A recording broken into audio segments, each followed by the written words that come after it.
Hello, everyone.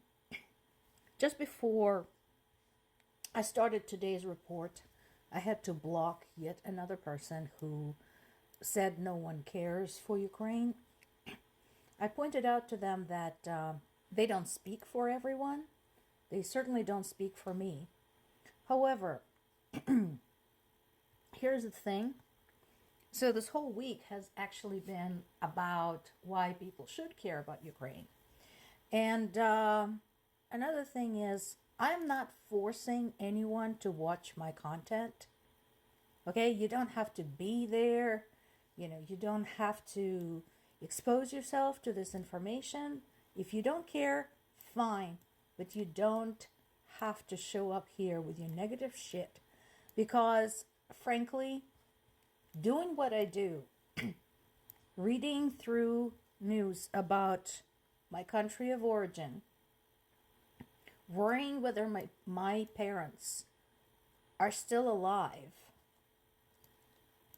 all the while trying to carry on with my everyday duties, working my job, working my other job, and 3 other things I have on the side is exhausting. So I don't need you to show up with your crap and with your misinformation. If you need to spew your poison somewhere, go somewhere else. To the news. So, Ukraine's President Zelensky has been traveling to Europe and to the Baltics, talking about what is happening in Ukraine. And I think it is important, it is necessary, because just because the seasons change, just because the news change, doesn't mean the war is going to go away magically on its own. And this is what is amazing to me. We already know what kind of mess is going on with the United States Congress, what's going on there, where people basically just care about holding on to their power and not about the long-term consequences of their actions. But what surprises me is that there are any questions in Europe about whether or not to support Ukraine. Because this should be unnecessary. Zelensky shouldn't have to explain this, because Europe has been through World War I and World War II. They should know better. They've done this already. They know what it's like when a maniac goes awry.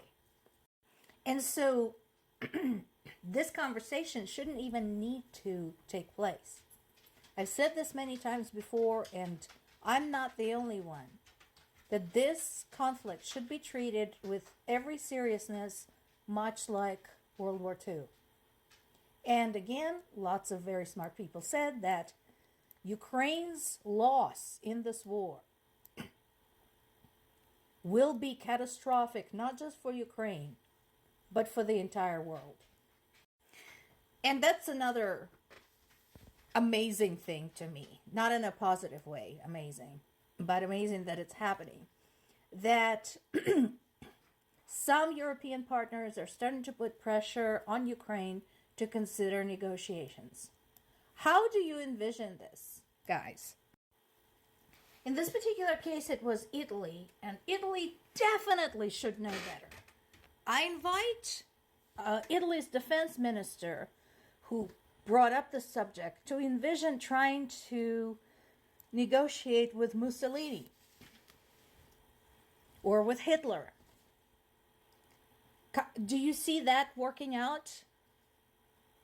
Go open one of your own history books and see how that works, because it doesn't. And despite having conducted numerous meetings about Ukraine without participation of Ukraine, Russia is upset that Ukraine was meeting with the G7 and other potential allies discussing a situation without inviting Russia. That's like a huge bit of hypocrisy there and now. But here's what I found disappointing. So, first and foremost, as all of you know, I have expressed huge gratitude for the UK for the help they have already provided. They've been providing equipment, they have been provided funds, they have been training Ukrainian soldiers in the use of new equipment. So this is all good. So it's all the more surprising that UK's representative was the one that sort of stopped a little bit short, because the representative condemned Russia's use of North Korean missiles against Ukraine and called it a sign of recklessness and desperation, saying that this move violates numerous resolutions. And that is all true. However, then she called on Russia to stop trading in arms in North Korea. That's not going to do a damn thing. What more and more countries should be calling for is Russia's removal from the UN, and at the very least, Russia's removal from the UN Security Council. The fact that Russia still sits, by the way, with some questionable legitimacy on one of the crucial governing bodies in the UN is an insult. It's an insult not just to Ukraine, but to all of the other places Russia had attacked and invaded, and in whose affairs, domestic and foreign, it had interfered. So just telling Russia, oh, this is not nice, would you please stop, is not going to do anything. And I think unless these things are spoken out loud in public, and unless pressure is placed on the UN to stop being Russian poodles, things are only going to get worse. And here's another reminder why any human being, any decent human being, should worry about this. So there's been another hit against Ukraine's city of Kharkiv. As the result, a 48-year-old woman has been killed, so she's my age. Very relatable. Somebody I might have gone to school with, or somebody who was at school at the same time I was. Different school, maybe, different region, doesn't matter. She didn't deserve to die. And speaking of schools, a school has been partly destroyed. How is this okay with anyone? How is that permissible? And again, to all of those who are calling for a diplomatic solution, describe it to me. Describe to me, how do you envision a diplomatic solution coming about, considering that this is what Russians are intent on doing?